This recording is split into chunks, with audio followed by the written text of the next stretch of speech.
Here's your product temperature gauge. This probe goes into your liquid inside the tank. It has Celsius on the inside numbers, and the outside number is going to be your Fahrenheit temperature. We also have a rear tank gauge here, and it also indicates where it's safe to start the burners on your upper and lower burners.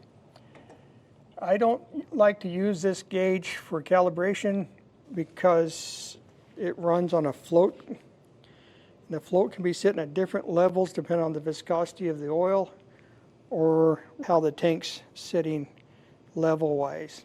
When I'm calibrating, there's an additional gauge for this, for your product tank that's in the manhole. It's a T-strap that through the manhole will dip into the product and see actually what's on that dipstick for calibration, and we'll show you that in another video here.